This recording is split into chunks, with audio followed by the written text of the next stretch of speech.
welcome to Education First Official. Dear kids, I hope you all are well and you are preparing for your session ending exam 2024 and 25. Today in this video, we are going to solve class 6 the session ending exam of subject English और ये जो paper है ये 60 marks का होगा और timing जो रहेगी वो 2 आवर 30 मिनट्स रहेगी। पेपर जो है KVS का एक सैंपल पेपर है ये और ये पेपर जो है हमारा जो नई किताब आई है पूर्वी उस पर बेस्ड है कंप्लीटली। तो चलिए देखते हैं किस तरीके के इसमें क्वेश्चन आंसर दिए गए हैं। पैसेज है फर्स्ट ऑफ ऑल यहाँ कुछ इंस्ट्रक्शन दी गई है कि यह पेपर जो है 4 सेक्शन में डिवाइड है, reading, writing, grammar and literature. कुछ इंस्ट्रक्शन अलग से ये लिखी गई है कि attempt all the question, answer the question of each section together, answer must be correctly numbered as in the question answer question paper. जैसे आपने नंबर वाइज जो है क्वेश्चन को अटेम्प्ट करना है और जो है हर एक पैसेज में से मतलब कि एक सेक्शन में से आपको क्वेश्चन आंसर को अटेम्प्ट करना ही करना है। तो यहाँ पर क्वेश्चन नंबर 1 क्या लिखा है देखते हैं। Read the passage given below and choose the correct answer. हमने पैसेज को पढ़ना है और जो करेक्ट आंसर है वो चूज करना है और उसको लिखना है अपनी आंसर शीट में। तो चलिए पैसेज क्या है देखते हैं। What do cough, cold and stomach ache and chickenpox all have in common? They all they are all caused by tiny living organism called germs। अब यहाँ लिखा है कि जैसे कफ, कोल्ड और जो पेट दर्द है, स्टमक है, इसका मतलब होता है कि पेट दर्द, और चिकन पॉक्स जो है ये एक कॉमन डिजीज है। ये किसकी वजह से होती है? Tiny living organism that is germs. तो ये सब बीमारियां जो है जर्म्स की वजह से होती हैं। Germs are so small that they cannot be seen with the naked eyes, but they can cause a lot of trouble। अब जो germs होते हैं वो इतने छोटे होते हैं, so small because उनको हम जो है अपनी डायरेक्ट आंखों से नहीं देख सकते, नंगी आंखों से। जैसे हम अपने आसपास के व्यूज को देखते हैं तो हम इन जम्स को नहीं देख पाएंगे, बट ये हमारी बॉडी पर से हाथ में, पैरों पर, ये सब जगह मिलते हैं। बट ये हमारे लिए ट्रबल बन सकते हैं, समस्या बन सकते हैं। जम्स आर ओमनी प्रेजेंट, जैसे मैंने ऊपर बताया तो लिखा है कि germs are omnipresent means कि जम्स जो है हर जगह पाए जाते हैं। आप देखेंगे घर में भी हमारे जहाँ भी थोड़ी मोटी गंदगी, कचरा, कूड़ा होगा वहीं पर बैक्टीरिया और जम्स हमें देखने को मिल जाते हैं। They are found in kitchen cells, toilet seats, door knobs and on our pets. तो ये सब जगह पाएंगे, किचन में भी हमें किचन सेल्स या फिर वॉश बेसिन है, टॉयलेट सीट है, डोर नॉब्स है और हमारे जो पेट्स हैं उनके ऊपर भी आपको जम्स देखने को मिलेंगे। They try to invade our bodies where they can get the nutrients and need to multiply and produce their toxins. अब जो ये जम्स होते हैं ये क्या करते हैं, ये हमारी बॉडी में पूरी कोशिश करते हैं आने की और where they can get nutrients, और जहां भी इनको न्यूट्रिएंट्स पोषण मिलता है ये वहां पर कई गुना बढ़ जाते हैं और ये प्रोड्यूस देयर टॉक्सिन्स, और ये अपने टॉक्सिन्स को बाहर निकालते हैं। It is these toxins that make us ill, और ये ऐसे टॉक्सिन्स होते हैं, टॉक्सिन्स का मतलब होता है कि खतरनाक चीजें जो है ये जर्म्स अपने अंदर से छोड़ते हैं और ये टॉक्सिन्स हमारी बीमारी का कारण बन जाते हैं, हम बीमार हो सकते हैं। Luckily we have our own microscopic organism. अब जो है भगवान ने हमें हमारी बॉडी में ही एक ऐसा ऑर्गेनिज्म डेवलप करके दिया है that live in our body, हमारी बॉडी में ही है, and they help us to fight bad germs and keep us healthy. अब हमारी बॉडी में ही ऐसा ऑर्गेनिज्म है जिससे कि हम इन बैड वाले बैक्टीरिया से, जर्म्स से लड़ सकते हैं और ये जो है हमारा ऑर्गेनिज्म जो है हमें हेल्दी रखता है। There are few things we can do to stop the spreading of germs. हम कुछ चीजें यदि फॉलो करेंगे तो हम जो है जम्स को फैलने से रोक सकते हैं। Germs hate soap and water. Germs को जो है साबुन और पानी बिल्कुल भी पसंद नहीं है। Therefore we should wash our hand properly before eating, water, visiting the washroom, after touching pets and after playing outside the house. तो कुछ यहाँ एक्टिविटी दी गई है कि जिनको करने से हम जम्स के टच में आने से बच सकते हैं।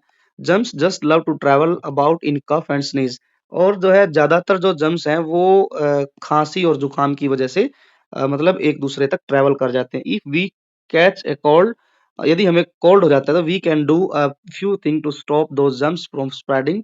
जैसे कोविड में हुआ था कि कोविड के किस वजह से हो रहा था कि जैसे जम्स जो है एक दूसरे को टच मतलब कि टच हो रहे थे या कोई ना कोई उन जिसको कोविड हो जाता था तो उसके टच में आ जाता था तो दूसरे को भी कोविड हो जाता था। यहाँ सब ऐसी बातें लिखी है। हमें क्या करना है, हमें अपने माउथ को कवर करना है और नोज को भी कवर करना है, मीन्स कि मास्क पहनना है। Use tissue paper and throw the used tissue. हमने जो टिश्यू यूज किया उसको जो है बीन में फेंक देना है। The most effective way to kill germs to wash your our hands regularly. और जो यदि आपने सबसे बेस्ट जो वे निकालना है जर्म्स को से फाइट करने का, that is wash your hands regularly. तो ये सब बातें यहाँ पर लिखी गई हैं, जर्म्स के बारे में बताया गया है। अब देखते हैं कि क्वेश्चन आंसर क्या क्या दिए गए। फर्स्ट क्वेश्चन है the tiny organism called germs can cause of cough and cold, chicken pox, stomach ache, और जो है all of all the above. तो ये सब बीमारियों के जो है कॉज हो सकते हैं, कफ, कोल्ड, चिकन पॉक्स और पेट दर्द। तो यहाँ पर हमारा आंसर हो जाएगा D, all the above.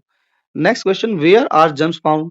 Only in hospital, only in car, only in food, in kitchen shelves, toilet seat and on pad. तो B is the right answer.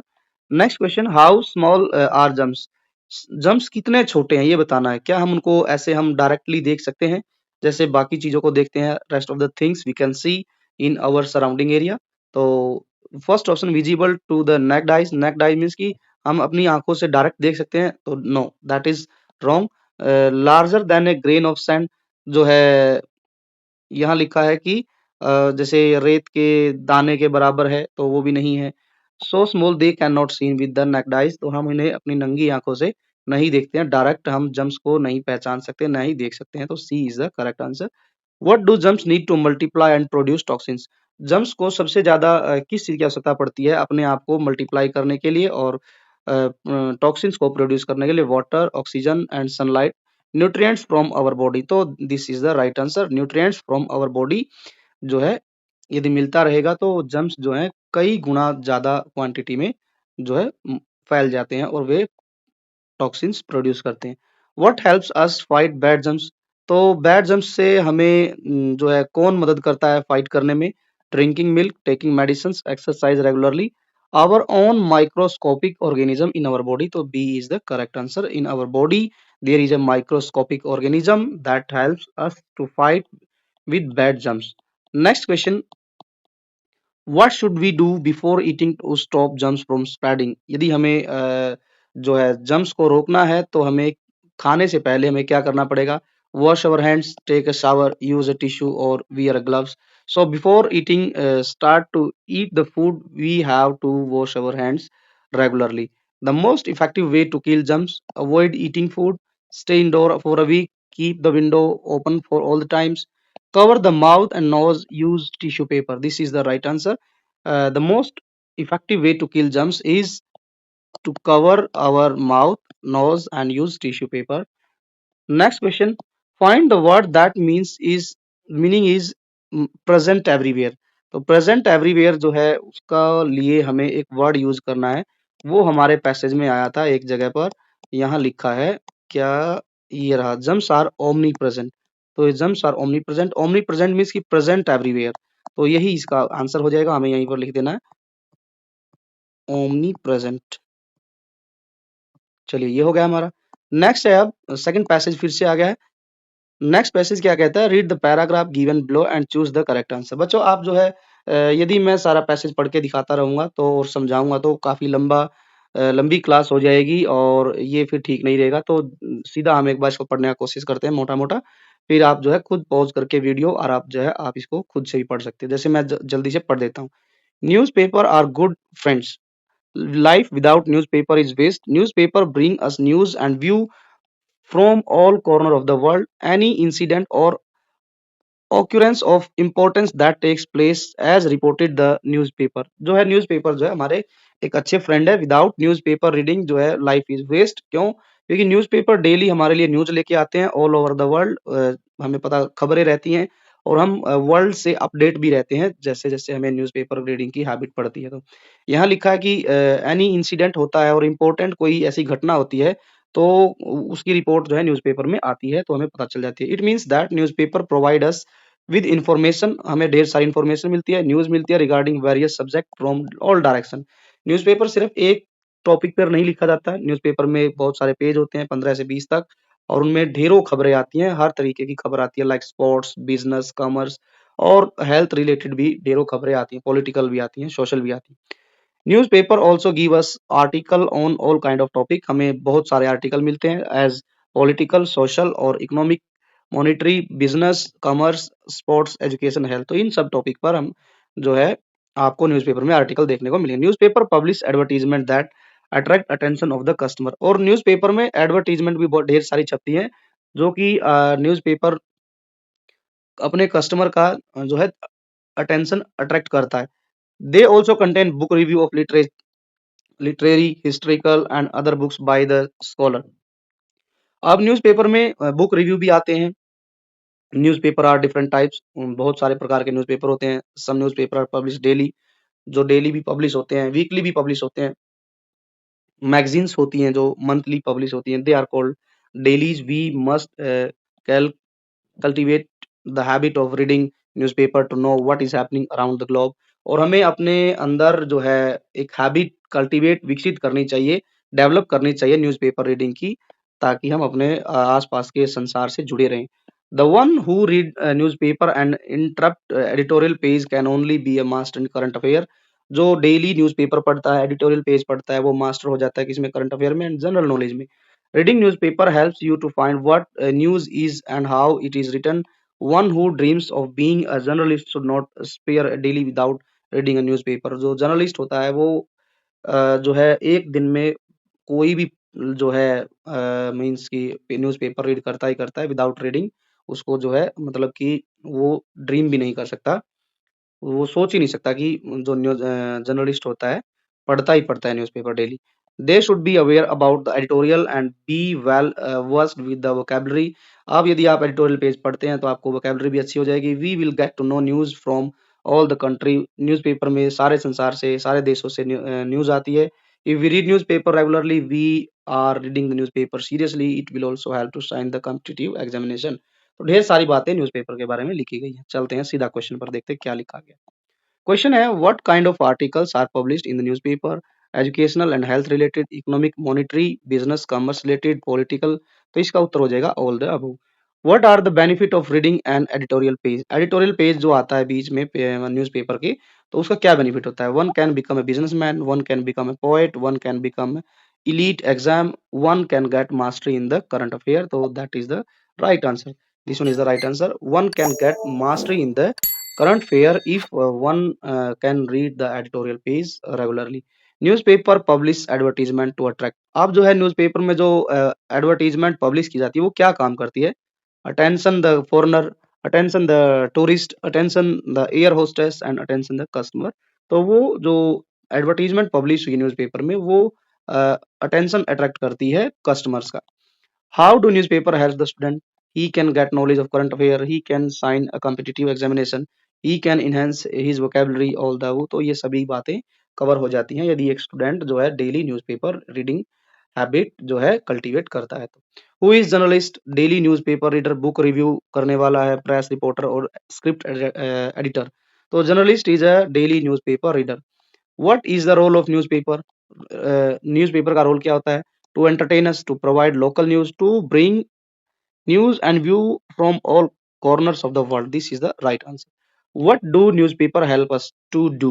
Newspaper हमारी क्या मदद करता है? Watch television, stay at home, stay updated with the world. तो newspaper helps us to stay updated with the world. This is the right answer. ये थे हमारे पैसेज, 15 मार्क्स के थे, हमने इनका सभी का आंसर जान लिया है। यदि आपको किसी क्वेश्चन में कोई प्रॉब्लम जो है लग रही है तो आप पॉज करके वीडियो को दोबारा से भी देख सकते हैं। और जो है अब हम चलते हैं सेक्शन बी, यहाँ पर दिया गया है। क्या लिखा गया है? क्वेश्चन 3 है, यू आर इशिता और राज a student of Angel High School Ambala. Yesterday, while you had gone to the library to attend your classes, your pencil box was stolen from your bag. Draft a notice to put on the school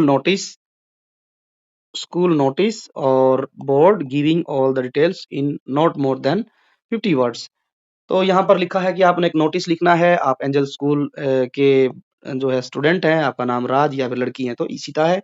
आपको एक notice लिखना है, आपका pencil box जो है चोरी हो गया है जब आप लाइब्रेरी के पीरियड में गए थे लाइब्रेरी क्लास को अटेंड करने के लिए। तो ये सब बातें आपने लिखनी है और वर्ड जो है नॉट मोर देन 50 to 60। और करके क्या दिया गया, आगे दिया गया, यू आर ईशिता और Ishaan, it is your 12th birthday, write a page in your day, your diary expressing the day event. तो यहाँ पर लिखा है कि आप ईशिता और ईशान है, आपका 12th बर्थडे है और आप जो है डायरी लिखेंगे एक पेज, तो अपना जो है क्या क्या आपने उस दिन किया ये सब लिखना है। अब यहाँ और करके दिया गया बच्चों, आप इनमें से कोई भी एक लिख सकते हैं और इसका फॉर्मेटिंग जो है समझ लेना है कि किस तरीके से आपको नोटिस लिखना है या फिर डायरी का एक पेज लिखना है।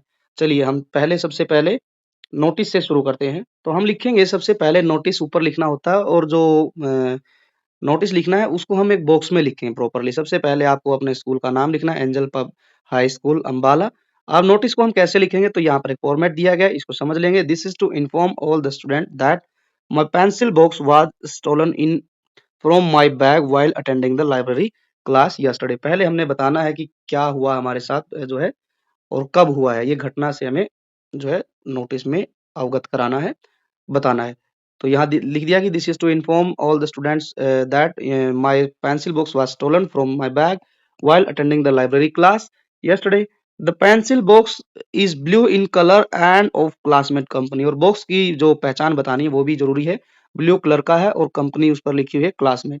If someone took out it, यदि किसी ने इसको निकाला है मेरे बैग से, please hand over it to me in my class और in the staff room, I will appreciate him और हर। तो यहाँ पर हम उसको बता भी देंगे कि भाई यदि किसी ने निकाला है तो प्लीज हैंड ओवर कर दें मेरी क्लास में आके या फिर स्टाफ रूम में, आई विल अप्रिशिएट हिम।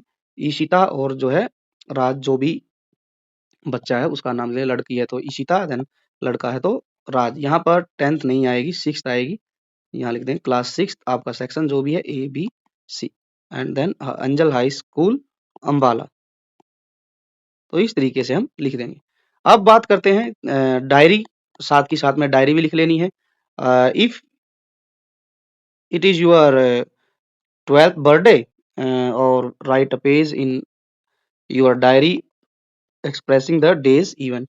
तो आपने बताना है, ठीक है, ये लिखना है। तो कैसे लिखेंगे, आप ईशान हैं या ईशिता हैं तो जैसे आज की डेट डाल लेंगे 16 फरवरी एंड 2015, टाइम डाल लेंगे जब भी आप लिख रहे हैं। सपोज दैट आपने रात को लिखा है 9, तो हम लिख देंगे 9 PM। देन हम लिखेंगे कि today it was my 12th birthday and it was such a special day for me. I woke up to the sound of happy birthday from my family. तो जैसे ही मैं उठा अर्ली इन द मॉर्निंग, तो जो है मुझे क्या सुना कि मेरे माता पिता मुझे हैप्पी बर्थडे कह रहे हैं। My mom made my favourite breakfast black forest cake with chocolate syrup. तो मेरी मम्मी ने सुबह सुबह ही मेरे लिए क्या बनाया, ब्लैक फॉरेस्ट केक बनाया with chocolate syrup. Then I got some amazing gift also. My parents gave me a beautiful notebook and a set of color pens. तो मेरे मम्मी पापा ने मुझे ब्यूटीफुल नोटबुक दी और कलर पेन भी दिए। I was so happy. My friend from school gave me birthday cards with lovely messages. और जब मैं स्कूल गया तो स्कूल में जो है मेरे दोस्तों ने मुझे कार्ड्स दिए और उस पर अच्छे अच्छे मैसेज लिखे थे। I could not stop smiling all the day. और मैं बहुत ही खुश महसूस कर रहा था। In school my classmate surprise me with a small party. मेरे दोस्तों ने मुझे पार्टी दी। We had a cake and everyone sang birthday song for me. I felt so loved and lucky to have such a good friend। और मुझे बहुत अच्छा लगा कि मेरे पास जो इतने अच्छे दोस्त हैं जिन्होंने मेरे लिए एक पार्टी ऑर्गेनाइज की और केक लाए और उन्होंने मेरे लिए बर्थडे सॉन्ग भी गाया। I got lots of hugs and best wishes from everyone। और सबने मुझे हग किया और जो है मुझे बेस्ट विशेस भी दी। After school we had a family dinner at my favorite restaurant। फिर मेरे स्कूल के बाद में मेरे मम्मी पापा के साथ मैंने मेरे फेवरेट रेस्टोरेंट में डिनर किया। The food was delicious and we had a small celebration with cake again. फिर से जो है रात को केक काटा गया। It was a perfect end to a perfect day. और इस तरीके से जो मेरा स्पेशल डे था बर्थडे के रूप में, उसका एक परफेक्ट एंड भी हुआ। I feel so grateful for everything. I will always remember my 12th birthday as one of the best day forever.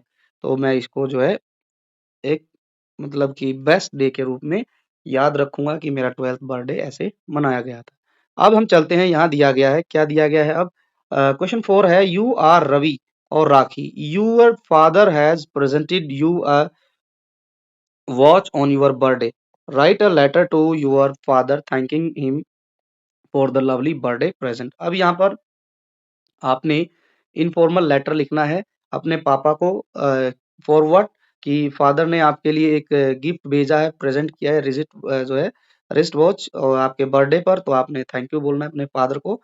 तो चलिए इसको भी हम देख लेते हैं कैसे हम लिखेंगे, एक अच्छा सा थैंकिंग लेटर लिखना है हमने। चलिए यहाँ पर हम सबसे पहले एड्रेस लिखेंगे। एड्रेस में क्या लिखना है, जैसे हम एड्रेस बना देंगे अपनी तरफ से, हाउस नंबर 111 सेक्टर 17 ए विकासपुरी दिल्ली हमने लिख दिया है ऐसे। सबसे पहले आपको एड्रेस लिखना है, address is must. Then date लिखनी है, डेट के बाद आप जो है फिर शुरू करेंगे, dear papa I hope you all are well, I am also well, मैं होप करता हूँ कि आप अच्छे होंगे और मैं भी अच्छा हूँ। I wanted to thank you, और मैं आपको थैंक यू करना चाहता हूँ for such a wonderful birthday present. अब यहाँ बताना है कि मैं आपको थैंक यू करना चाहता हूँ forward forward such a wonderful birthday present the wrist watch. तो जो है किसके लिए, बर्थडे गिफ्ट के लिए, और that is the most beautiful wrist watch, कलाई घड़ी के लिए थैंक यू करना चाहता हूँ। इट वॉज सो ब्यूटीफुल, और जो घड़ी है वो बहुत अच्छी है, and I love it so much. I have always wanted a watch, मैं हमेशा से एक वॉच चाहता था, and I am so happy to have the receive such a special gift from you, और आपने मुझे वो गिफ्ट भेजी है उसको प्राप्त करके मैं जो है बहुत ही हैप्पी फील कर रहा हूँ। Thank you for making my birthday even more memorable, और अपने फादर को लिखना है कि थैंक यू, आपने मेरे बर्थडे को इतना मेमोरेबल बनाया। I feel so lucky to such a caring and loving father, और हम कहेंगे कि आई फील सो लकी, मैं बहुत ही लकी फील करता हूँ कि इतना केयरिंग और लविंग फादर है। लव यू सो मच पापा, यू आर लविंगली, जो भी नाम है आपका, राखी या फिर रवि। तो इस तरीके से आप जो है एक अच्छा सा सुंदर सा प्यारा सा जो है लेटर लिखकर भेजेंगे अपने पापा को, थैंक्स करना है। अब इसके अलावा आप सपोज दैट ये तो था हमारा इनफॉर्मल लेटर, फॉर्मल लेटर आ जाए यहाँ पर कि भाई आप अपने प्रिंसिपल को लिखिए। जैसे यहाँ लिखा है, write an application to the principal of your school presenting him to grant 2 days leave to attend your brother marriage. आप जो है आपको अपने भाई की शादी में जाना है, तो जो है आपको छुट्टी चाहिए है, तो उसके लिए भी आप कैसे एप्लीकेशन लिखेंगे, देखिए जैसे यहाँ लिखा है। चलिए शुरू करते हैं। फर्स्ट ऑफ ऑल हम क्या लिखेंगे, यहाँ लिखेंगे कि द प्रिंसिपल पीएम श्री केंद्रीय विद्यालय डैश, जो भी आपका एबीसी सेक्टर, सेक्टर एबीसी, यहाँ एबीसी पहले नहीं आएगा, सेक्टर एबीसी एंड देन जो भी है न्यू दिल्ली, ऐसे लिख देंगे। फिर subject request for leave of 2 days to attend my elder brother's marriage. तो इस तरीके से हम लिख देंगे। Respected sir, with due respect I would like to inform you that I I Arpit student of class 6 A B C, that means कि आपका जो भी सेक्शन है वही लिखना है। 6 ए है तो ए लिखेंगे, बी है तो बी लिखेंगे। There is my elder brother's marriage in my family, I need to attend my brother's marriage on 18th and 19th Feb 2025। तो इस तरीके से आपकी जो भी डेट लिखना है यहाँ पर आप लिख देंगे। Kindly grant me leave for these 2 days, I shall be thankful for this. तो आगे लिखना है कि जो है मैं इसके लिए बहुत बहुत आभारी रहूंगा। Thanking you, your sincerely your Arpit. और फिर यहाँ पर क्लास लिख देंगे, class 6 whatever is your section लिख देना, देन योर रोल नंबर जो भी होगा। तो इस तरीके से हम जो है इन सबको लिखेंगे। आई होप कि आप लोगों को जो है ये 3-4 चीजें अच्छे से समझ भी आ गई होंगी।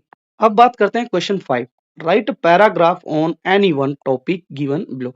यहाँ पर आपने पैराग्राफ लिखना है, word limit will be 100 to 120 words. My favourite sports person, then a visit to zoo, importance of yoga. तो इन तीनों पर आपने जो है किसी एक पर आपने पैराग्राफ लिखना है। तो चलिए इसमें से हम एक एक करके शुरू करते हैं।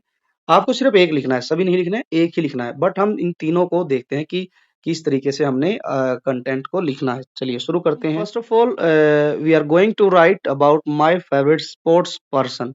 सो देखिए ये स्पोर्ट्स पर्सन आप सभी का अपना-अपना अलग-अलग हो सकता है। जैसे I like cricket then my favourite sports person is Virat Kohli. तो मैं लिखूँगा यहाँ पर my favourite sports person is Virat Kohli. He is a famous cricketer from India. Virat is known for being a great batsman and a great leader. और जो है ये विराट कोहली जो है इंडियन क्रिकेट टीम का एक फेमस प्लेयर है और ये अपनी ग्रेट बैटिंग के लिए और ग्रेट लीडर भी है ये साथ ही साथ में। He has broken many records in cricket and plays with a lot of energy. Or whenever he is on ground, then he plays cricket with a lot of energy. I like how hard he works and never gives up. और जो है मैं इसलिए पसंद करता हूँ क्योंकि वो बहुत मेहनत करता है और कभी भी हार नहीं मानता, never gives up no matter what. कोई भी सिचुएशन हो टीम की, कोई भी प्रॉब्लम में टीम आ गई है तो then he never gives up. He always play like a brave man. He is an inspiration for many peoples including me and I admire his love for the game. और मैं जो है इसके जो सराहना करता हूँ किसके लिए, इसके गेम के प्रति जितना इसका प्रेम है। He love so much to his game. Off the field he is also very kind है and loves to help other. दोस्तों के साथ ऑलवेज फन करता है और very kind in nature. His dedication and sportsmanship make him a true role model. और जो इसका डेडिकेशन है खेल के प्रति और स्पोर्ट्समैनशिप है, खेल की भावना है, वो जो है ट्रूली इसको रोल मॉडल बनाती है हम सबके लिए। तो इस तरीके से आप कुछ लाइनें लिख सकते हैं। आपका प्लेयर कोई और भी हो सकता है, लाइक फुटबॉलर, कबड्डी का प्लेयर है, बॉक्सर है या फिर रेसलर है, तो आप अपने हिसाब से भी लिख सकते हैं। नेक्स्ट टॉपिक था हमारा अ विजिट टू जू। ओके, शुरू करते हैं। अ विजिट टू जू is always very interesting, that is true. Whenever I go for a uh, I go for visiting to a zoo, then I do enjoy a lot of their. तो I hope कि आप भी जो है full enjoy करते होंगे, मस्ती करते होंगे। यहाँ इसीलिए लिखा है कि वेरी इंटरेस्टिंग है। Last Sunday I visited the zoo with my friend. It was a sunny day and we were all excited to see the animals. और हम जो बहुत खुश थे। हम किस लिए खुश थे? तो हम वहाँ पर एनिमल्स को देखना चाहते थे। Firstly we bought tickets and we entered the zoo. हमने पहले टिकट खरीदे, देन हम जू में एंटर किए। We first went to the lions enclosure. Then हम वहाँ सबसे पहले शेरों को देखने के लिए गए, लॉयंस को। The lions were huge and look very strong. और next we saw the elephant. उसके बाद हमने एलिफेंट देखे। They were walking slowly and looking very calm. और वे जो एलिफेंट थे वो बहुत धीरे धीरे चल रहे थे और वह बहुत ही काम लग रहे थे, शांत भी लग रहे थे। I also saw colorful birds like parrots and peacock. Parrots और peacock भी देखे।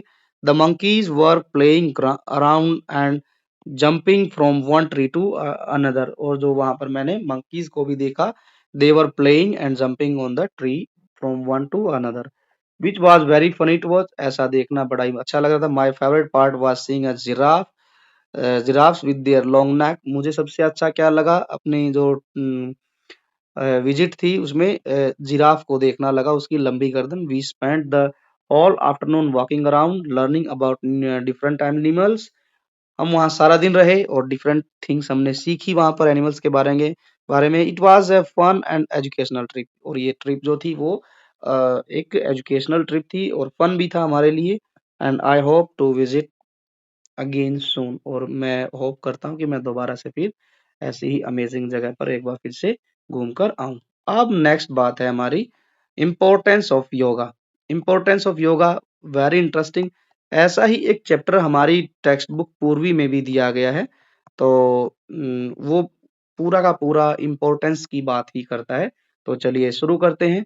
Yoga is a practice that not only improves physical flexibility but also improves mental health and leads to a healthier lifestyle। जो योगा है वो एक ऐसी practice है जो सिर्फ हमारी फिजिकल फ्लेक्सिबिलिटी को ही नहीं इम्प्रूव करता है बट ऑल्सो हमारी मेंटल हेल्थ को भी चेंज करता है और हेल्दियर लाइफस्टाइल जो है भी बनाता है। Yoga is an ancient and holistic practice. Yoga जो है आज सिर्फ थोड़े ही दिन पहले नहीं शुरू किया गया, ये एंशियंट और होलिस्टिक प्रैक्टिस है, बहुत पुराने समय से चल रही है। महर्षि Patanjali rightly called the father of yoga, और महर्षि जो पतंजलि हैं उनको द फादर ऑफ योगा भी बोलते हैं। इट इन्वॉल्व्स सीरीज ऑफ आसना। जो योगा है, योगा जो है एक सीरीज ऑफ आसनाज है। योगा किसी एक पोस्चर को नहीं बोलते, एक नॉट ओनली वन आसन but also a series of asanas which increase muscular strength, और इससे क्या होता है, हमारी मस्कुलर जो है स्ट्रेंथ बढ़ती है। Practising yoga also leads to a better body and mind balance and reduce body pain such as the lower back। अब योगा जो है प्रैक्टिस करने से क्या होता है कि हमारी बॉडी बेटर तो होती ही है, और हमारा माइंड जो है बैलेंस रहता है, और जो बॉडी पेन वगैरह जो भी है वो जो है कम होता है। More over the focus on breathing techniques. इसमें क्या होता है, योगा में जो है फोकस किया जाता है ब्रीदिंग टेक्निक्स पर, and meditation makes the mind काम। और जब मेडिटेशन जब हम करते हैं तो उससे हमारा माइंड जो है काम होता है, मीन्स शांत होता है, स्ट्रेस फ्री होते हैं हम, and improve the quality of sleep. Yoga करने से हमारी स्लीप जो टाइमिंग है वो भी इम्प्रूव होती है, क्वालिटी ऑफ स्लीप मिलती है हमें। This help to adopt a more positive lifestyle. यदि हमारी स्लीपिंग अच्छी है और हम स्ट्रेस फ्री लाइफ जी रहे हैं तो हमारे लाइफस्टाइल कैसा हो जाएगा, पॉजिटिव हो जाएगा। Yoga aims to unite mind and body, thought and actions, and bring harmony between human and nature, leading to the good health and well-being. Yoga has gained immense popularity worldwide। आज के time पर योगा जो है immense popularity, बहुत ज्यादा popular हो गया है वर्ल्ड वाइड में, with millions of people practising it for a physical mental and spiritual benefit. अब योगा सिर्फ फिजिकल और मेंटल बेनिफिट के लिए ही नहीं, योगा जो है स्पिरिचुअल बेनिफिट के लिए भी जो है ऑल ओवर द वर्ल्ड जो है पॉपुलर हो रहा है। तो इस तरीके से कुछ हम बातें लिख देंगे। ये पूरा का पूरा जो है बच्चों आपकी पूर्वी जो टेक्स्ट बुक है उसमें भी दिया गया है, तो यही का यही आप यहाँ भी लिख सकते हैं इम्पोर्टेंस ऑफ योगा में। चलिए अब हम आगे चलते हैं, देखते हैं अब प्रश्न कैसे पूछे गए। Now section C, it is grammar portion and total marks 10 marks is divided for grammar portion। Question number 6, fill in the blanks using the correct form of verb। First part में लिखना है हमने C dash beautiful painting in her free period. तो यहाँ हमने भरना है correct form of verb. तो यहाँ हम लिखेंगे she makes, she makes beautiful paintings in her जो है free period. Next is before the games over, games period before the games period Prabhat dash badminton extensively. तो यहाँ हो जाएगा हैड प्रैक्टिस्ड, यहाँ हो जाएगा हमारा practiced had practiced। Now next is match the antonyms of the word in column A with column B। हमने antonyms को मैच करना है। कॉलम ए में दिया है डिस्प्ले, डिस्प्ले के बाद है tiny, then wonderful and quiet. तो यहाँ पर जो है हमने मैच करना है, ये ऑलरेडी दिए ही गए हैं, सामने आमने ही करके दिए गए हैं, तो ये करेक्ट में ही लगे हुए हैं ऑलरेडी। चलिए डिस्प्ले का हो जाएगा हमारा हाइड, टाइनी का हो जाएगा ह्यूज, वंडरफुल का हो जाएगा टेरिबल, देन क्वाइटली, क्वाइट का हो जाएगा noisy. Now next is question 8, right synonyms of the given words below. तो फर्स्ट लिखा है यहाँ पर वंडरफुल। वंडरफुल का क्या हो जाएगा, वंडरफुल का हो जाएगा फैंटेस्टिक, फैंटेस्टिक हो गया। टफ, टफ मीन्स हमने सिनोनियम्स लिखना है, तो tough means difficult. Task, task का क्या हो जाएगा, टास्क का हमने लिखना है यहाँ पर वर्क। ये क्वेश्चन हो गया हमारा। क्वेश्चन 9 क्या कहता है, right rhyming words of any two of the given below. यहाँ पर चार दिए गए हैं, इनमें से हमें एक का जो है दो का राइमिंग वर्ड लिखना है, जैसे विंग्स, विंग्स का हो जाएगा स्विंग्स या सिंग्स भी हो जाएगा, इस तरीके से हम लिख देंगे। आगे है डाउन, डाउन का क्या हो जाएगा हमारा town. Next is sky, sky का हो जाएगा हमारा फ्लाई। शेल, शेल का हमारा हो जाएगा वेल। इस तरीके से हम लिख देंगे। Now next is question number 10, fill in the blanks using the correct adjective word. Bharat is a land of rich with high mountains and deep forest. तो इस तरीके से हम करेक्ट एडजेक्टिव वर्ड भर देंगे। I lived in a big house, adjective भरना है तो आप बिग हाउस लिख सकते हैं, स्मॉल हाउस भी आप लिख सकते हैं। Next is fill in the blanks to complete an example for each word in quantity. First is we saw dash buses on the road, countable noun बनाना है तो हम लिख देंगे यहाँ पर 2 3 4 जो भी आपको लगता है, 50 बसेस 20 बसेस, बस रोड पे तो हमें दो या एक बस, तीन बस दिख सकती है। सेकंड इज हाउ मच, इसमें आ जाएगा अनकाउंटेबल में, मच लिख देंगे तो बन जाएगा हमारा sentence how much milk do you want. तो इस तरीके से हम अपनी ग्रामर को पूरी कर देंगे। अब हम बात करते हैं सेक्शन डी। सेक्शन डी में क्या दिया गया, लिटरेचर। ये जो है अब हमारा जो हमारी टेक्स्ट बुक है, पूर्वी टेक्स्ट बुक्स में से क्वेश्चन आंसर पूछे गए हैं। एक पैसेज भी दिया गया है, 4 मार्क्स का है। टोटल स्कोर रहेगा इसका जो है 20 स्कोर है यहाँ पर लिटरेचर का। चलिए बात करते हैं first question, question number 12, read the extract carefully and answer the following question by choosing the correct option. Okay, यहाँ पर जो है पैसेज मतलब कि ये हमारा एक स्टैंजा है पोएम का, और इसको हमने रीड करना है, फिर क्वेश्चन के आंसर हमने चूज करने राइट वाले। इवनिंग्स वी प्ले बॉल, हम शाम के टाइम पर बॉल खेलते हैं। Next to the creek in our neighbours field, creek means होता है जैसे एक नाला टाइप में, जैसे एक छोटा सा पतला सा कोई सोर्स ऑफ वाटर है, उसको हम क्रीक बोलते हैं।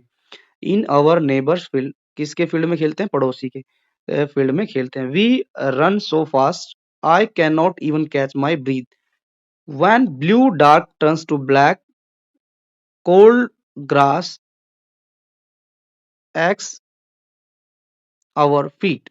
तो यहाँ पर लिखा है trees creeps close, game over and night means game over हो जाता है, और नाइट मीन्स की रात जीत जाती है और हम खेलने के बाद घर चले जाते हैं।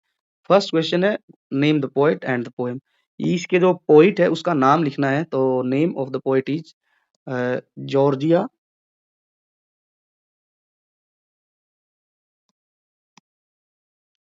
Georgia here, she is very famous poetess. Okay, next question is where do the children play ball in the evening. तो बच्चे जो हैं बॉल इवनिंग टाइम में कहाँ खेलते हैं, in their backyard, on the street, in their school yard, next to the creek in the neighbours field. तो this one is the right answer, children play ball next to the creek in the neighbor's field in the evening.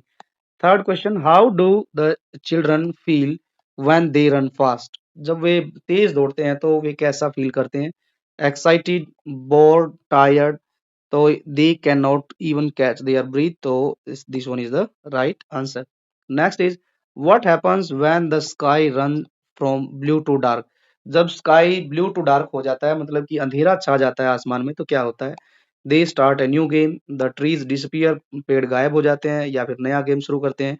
The game is over, they take break, या फिर वो खेल से break लेते हैं, या फिर गेम ओवर हो जाता है। तो right answer will be game over हो जाता है और बच्चे अपने अपने घर चले जाते हैं। तो ये हमारा राइट आंसर हो जाएगा। अब जो है बात करते हैं क्वेश्चन आंसर की। क्वेश्चन आंसर में क्या लिखा गया है, question 13, answer any four of the following questions in about 30 to 40 words में हमें आंसर देना है। किन्हीं 4 क्वेश्चन का आंसर हमें देना है। चलिए अब हम शुरू करते हैं एक एक करके। पहला क्वेश्चन यहाँ लिखा है, why did the bird think the world was made of leaves. Bird को ऐसा क्यों लगता है कि जो संसार है ये सारा लीव्स का बना हुआ है। तो हम यहाँ लिखेंगे, इसके आंसर में हम लिखेंगे द बर्ड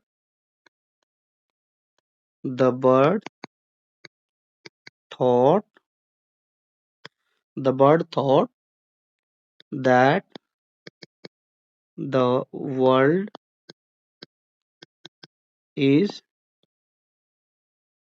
एक मिनट रुकिए, made of leaves because she saw leaves all around her। क्यों लगा बर्ड को कि ये संसार जो सारा है वो पत्तों से बना हुआ है? क्योंकि वह पेड़ पर रहता था और पेड़ पर चारों तरफ उसने अपने चारों तरफ क्या देखा, पत्ते ही पत्ते दिखाई दिए, तो इसीलिए उसको लगा कि ये संसार सारा पत्तों से ही बना हुआ है। ये था ए वाले पार्ट का। अब सेकंड बी वाले पार्ट को पढ़ते हैं क्वेश्चन को। What is the common in the toys made in Bala Murali's village and coconut shell craft in Kerala? तो दोनों में क्या कॉमन था वो बताना है। तो हम लिखेंगे यहाँ पर these both these both are biodegradable. ये दोनों कैसे थे? बायोडिग्री बायोडिग्रेड बायोडिग्रेडेबल टॉयज थे, बायोडिग्रेडेबल क्राफ्ट का एग्जाम्पल है। और also they are cultural craft. ये केरला की और जो है बालामुराली जो विलेज है उसकी क्या है, ये हम बात करें तो कल्चरल क्राफ्ट भी है, कल्चरल आर्ट है, क्राफ्ट नहीं है ये, आर्ट है, cultural art forms of their respective states. तो ये इसका आंसर हो जाएगा। These both are biodegradable craft. ये बायोडिग्रेडेबल क्राफ्ट है और इको फ्रेंडली है। Also they are cultural art, और जो है ये आर्ट भी है, कल्चरल है, केरल की भी और बाला मुराली की भी। Next is what are the song that the child hear when flying atop the kite? जब वो बच्चा काइट उड़ा रहा था तो उसे क्या सॉन्ग सुनाई दिया? तो इसका भी हम लिख देते हैं साथ साथ में। When when flying atop the kite, the child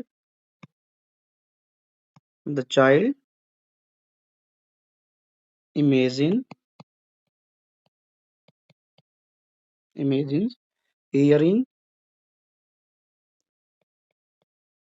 hearing the songs of nature nature including the whistling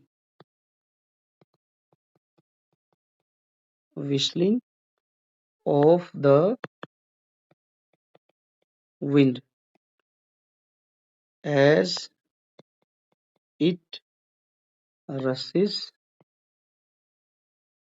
past। तो जैसे जैसे वो पतंग उड़ा रहा था तो उसको जो है आवाज सुनाई दी, कैसी? Whistling of the wind. Next is why was the first state exhibition important event in इलाज लाइफ? इला की लाइफ में जो है फर्स्ट स्टेट एग्जीबिशन क्यों इम्पोर्टेंट थी, ये लिखना है हमने। हमने 4 लिखने हैं, यहाँ 6 दिए गए हैं तो हम लिख लेते हैं। 6 के 6 का आंसर लिखेंगे ताकि जो है पेपर में आपको कोई दिक्कत ना हो। First the first state exhibition the first state exhibition was a great moment in Ela's life because in Ela life as it not only showcased showcased her talent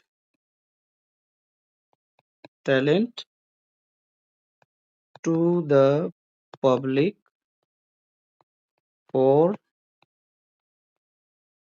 first time जब उसने state exhibition में participation लिया तो वो first moment था क्योंकि उसने अपना टैलेंट फर्स्ट टाइम पब्लिक को दिखाया था।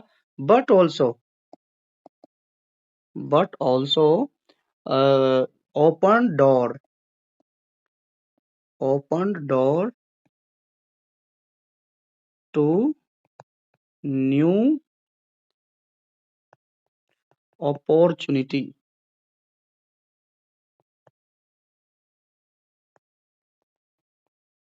Opportunities to her her personal growth. तो ये इसके लिए कुछ अपॉर्चुनिटी लेके आया था। किस तरीके की अपॉर्चुनिटी कि उसको पर्सनल ग्रोथ मिल सके और वो प्रोफेशनली भी ग्रोथ कर सके। फर्स्ट टाइम ऐसा हुआ था जब इसने फर्स्ट टाइम स्टेट एग्जीबिशन में पार्टिसिपेशन किया था। अब क्वेश्चन नेक्स्ट क्या दिया गया है, how did Surya's attitude differ from Prabhas. जो सूर्या का जो एटीट्यूड था वो कैसे डिफरेंट था, यहाँ पर बात करें तो यहाँ पर हम एक क्वेश्चन का आंसर यहाँ लिख देते हैं ऊपर। यहाँ पर अच्छी खासी जगह है सूर्या के बारे में, यहाँ ई नंबर पर यहाँ लिख देते हैं। चलिए लिखते हैं answer. सूर्याज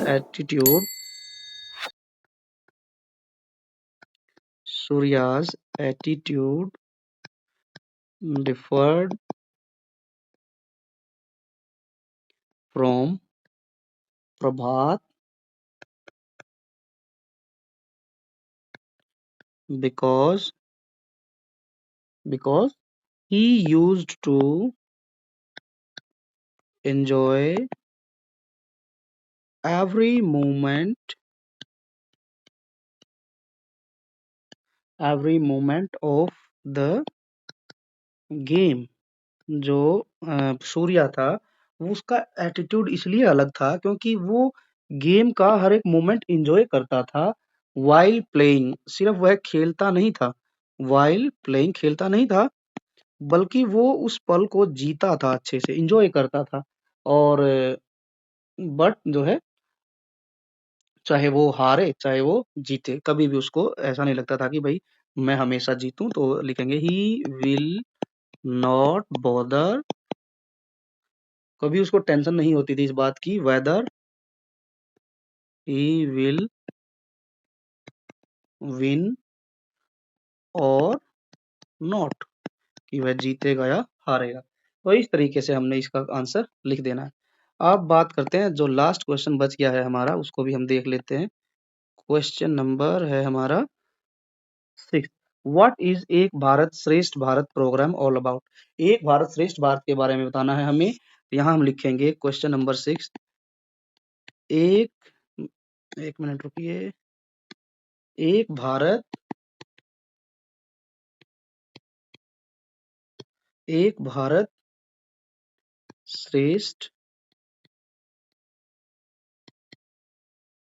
Bharat is an initiative by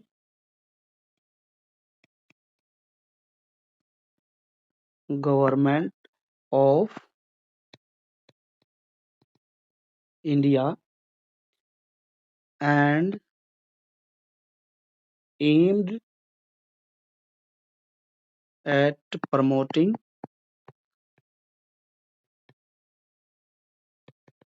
national national integration integration। इसको मिटा देते हैं नीचे वाले को, ये हमने पहले कर लिया है सॉल्व। और चलिए जी, ताकि हमारा आंसर पूरा हो जाए, इसको हम यहाँ से कर लेते हैं ऐसे। इंटीग्रेशन एंड फॉरेस्ट फॉरेस्टिंग नहीं आएगा यहाँ पर, fostering a sense of unity among the citizen of India। तो जो एक भारत श्रेष्ठ भारत था वो एक इनिशिएट था गवर्नमेंट ऑफ इंडिया के द्वारा प्रमोट करना है किसको, नेशनल इंटीग्रेशन और को, और जो है सेंस ऑफ यूनिटी। जो एक भारत श्रेष्ठ भारत है वो प्रमोट कर रही थी कि हम सब नेशनल लेवल पर हम सब एक हैं, और सेंस ऑफ यूनिटी को डेवलप कर रहा था, फोस्टरिंग कर रहा था among the citizen of India, Bharat के लोगों के बीच में। तो ये थे हमारे क्वेश्चन आंसर। आई होप कि आप सभी को जो है समझ आ गए होंगे। अब हम बात करते हैं अगले क्वेश्चन की, क्या दिया गया है। चलिए, write whether the following statements are true और फॉल्स। जैसे Ila Sachani journey begins in white setting in Amreli Uttar Pradesh. तो इला सटानी की जर्नी जो है उत्तर प्रदेश अमरेली से शुरू हुई, तो ये फॉल्स है। क्यों फॉल्स है? क्योंकि उत्तर प्रदेश नहीं था, गुजरात था यहाँ पर। Prabhat would accept losing to anyone easily, this one is also false. This one is also false, क्योंकि वो इजीली प्रभात जो है इजीली एक्सेप्ट नहीं करता था। Ayyappan is folk art that is done with white rice flour paste on brick, red walls colored with गेरू। तो this one is true. Ayyappan एक फोक आर्ट है जो चावल का पेस्ट बनाकर जो है बनाई जाती है दीवार पर। Yoga comes from the Sanskrit roots yuj which means to hold और टू ज्वाइन। टू होल्ड नहीं आएगा यहाँ पर, टू यूनाइट आएगा, और यूनिट के लिए यूज किया जाता है, होल्ड के लिए नहीं होता है। This one is also false. चलिए अब आगे बात करते हैं हम। नेक्स्ट क्वेश्चन क्या दिया गया है, इसको एक बार फिर से मिटा लेते हैं, हमने क्वेश्चन आंसर हमने पढ़ लिए थे। अब बात करते हैं ये अगले क्वेश्चन की। यहाँ लिखा है, क्वेश्चन 15 है, answer any one of the following question in word 100 और 120। 4 मार्क्स का क्वेश्चन है। Mention any 4 uses of neem. Do you think sportsman spirit is important. तो ये बताना है कि नीम के 4 यूजेज बताने हैं, या फिर जो है ये बताना है कि भाई स्पोर्ट्समैन स्पिरिट जो है वो इम्पोर्टेंट है खेल के दौरान या नहीं। तो इनमें से कोई भी आपको एक लिखना है। चलते हैं इसके उत्तर को देखते हैं, क्या लिखेंगे हम इसके उत्तर में। ओके, फर्स्ट में हम लिखेंगे ए वाले में, mention any 4 uses of neem tree. Neem tree furniture can not be attacked by termites. जो दीमक होती है उस वो नीम की लकड़ी को नहीं खा सकती। Clothes and grains in storage are safe with neem leaves. और जो क्लोथ्स हैं यदि वहां पर हम नीम लीव्स रखते हैं, या फिर ग्रेन अनाज में यदि हम रखते हैं स्टोरेज वाले कंटेनर में, तो वो भी हेल्पफुल होता है नीम लीव्स। जो है उसमें ऐसे जर्म्स या बैक्टीरियाज नहीं लगते हैं। It purifiers the air. और नीम क्या करता है? एयर को प्योरीफाई भी करता है। People clean teeth with twigs of neem tree. और जो है पीपल जो है अपने दांत साफ करते हैं नीम की दातुन से। All its parts are use to make medicine. नीम के सभी पार्ट्स, चाहे वो रूट्स हैं, या फिर उसका स्टेम है, लीव्स है, ब्रांचेस हैं, या फिर उसका बीज है, तो उन सब का हम यूज करते हैं मेडिसिन बनाने में। Leaves also protect the stored grains. और जो लीव जो है नीम की, उन वो जो है अनाज में डालने से अनाज भी सेफ रहता है। नेक्स्ट अब क्वेश्चन है, do you think sporting spirit is important. Sportsman spirit important है या नहीं है? तो यस, आई कैन से कि I think I think sportsman spirit is very important. ठीक है, important as you should enjoy the game while playing. क्यों जरूरी है? क्योंकि हमें गेम में हमें फाइटिंग नहीं करनी है एक दूसरे से, बल्कि हमें गेम खेलते टाइम एंजॉय करना है। While playing, enjoy the game, do not fight with each other, है ना, but enjoy the game while playing and also concentrate on winning। और हमें अपन गेम को जीतने पर कंसंट्रेट करना है, ना कि हमें वहां पर किसी के साथ फाइटिंग करनी। Hence a few times you might lose the game. कई बारी हो जाता है कि गेम हम हार जाते हैं। It is the nature of a game to win to win और lose. It is the nature of game, है ना, but we do not lose our patience. हमें अपना पेशेंस लूज नहीं करना चाहिए। हो सकता है कि हमारा ओपोनेंट जो है वो स्ट्रांग है, तो वो जीत जाएंगे। यदि हम अपने गेम पर कमांड रखते हैं, हम अपना पेशेंस लूज नहीं करते हैं, एक दूसरे के साथ मिलकर खेलते हैं, तो definitely we also can win the game. यही लिखा है, a few times we might lose the game। हम कई बार हार जाते हैं। If the opponent is strong, opponent यदि स्ट्रांग है तो हार जाते हैं। In such case you should not be jealous और work hard to win next time. तो ऐसे केस में हमें जलना नहीं है, जेलस फील नहीं करना है, बट क्या करना है, वर्क हार्ड करना है कि हम नेक्स्ट टाइम उसको हम जीत सके। You should always shake hands after the game to congratulate the winner, और it is the part of game. Most important thing, the most important thing is after important thing after completing the match, है ना, after finish the match, always shake hand with your opponents. तो हमें हमेशा अपने जो opponent है उनको handshake करना चाहिए। दिस इज द कर्टसी, ये हमारा एक रूल होता है गेम में। तो चलिए बच्चों, ये था आज का पेपर, इंग्लिश का पेपर। आई होप कि आप लोगों को समझ आया होगा। यदि आपको अच्छी लगी है वीडियो तो आप जरूर वीडियो को लाइक करें, और ऐसी ही अमेजिंग वीडियो के लिए, पेपर सॉल्यूशन के लिए आप जो है education first official YouTube channel को जरूर सब्सक्राइब करें, और ज़्यादा से ज़्यादा इस पेपर को अपने दोस्तों के साथ शेयर करें, क्योंकि ये वीडियो एकदम से नई है, और ये पेपर जो पैटर्न है सेशन एंडिंग का, ये भी एकदम न्यू है, और जो हमारी पूर्वी टेक्स्ट बुक है उस पर बेस्ड है। इसलिए आप जो ज़्यादा से ज़्यादा अपने दोस्तों के साथ इसको शेयर कीजिए। Also comment in comment box, और जो है आप जो है press the bell icon, press the bell icon so that you will get all the upcoming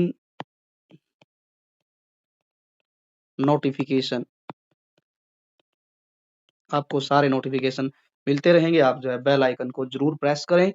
इसके अलावा आप हमें जो है टेलीग्राम ग्रुप पर भी ज्वाइन कर सकते हैं। बाय चांस यदि आपको नोटिफिकेशन नहीं मिला है तो आपको टेलीग्राम ग्रुप है हमारा, उससे भी जुड़िए आप, जो है लिंक उसका डिस्क्रिप्शन में मिल जाएगा, वहां पर भी हम अपडेट करते रहते हैं। इसके अलावा आप हमारे व्हाट्सएप चैनल से भी जुड़ सकते हैं, व्हाट्सएप चैनल का लिंक भी आप लोगों को डिस्क्रिप्शन बॉक्स में मिल जाएगा, और हमारी इंस्टाग्राम आईडी पर जाकर भी आप हमें वहां पर भी फॉलो कीजिए ज़्यादा से ज़्यादा। इन तीनों का लिंक आपको डिस्क्रिप्शन बॉक्स में ज़रूर मिलेगा। Now we will meet in the next video. Next video के साथ हम मिलेंगे एक नए न्यू सब्जेक्ट, न्यू पेपर के साथ। तब तक के लिए आप अपना ख्याल रखिए, ध्यान रखिए। Thank you, bye bye and take care.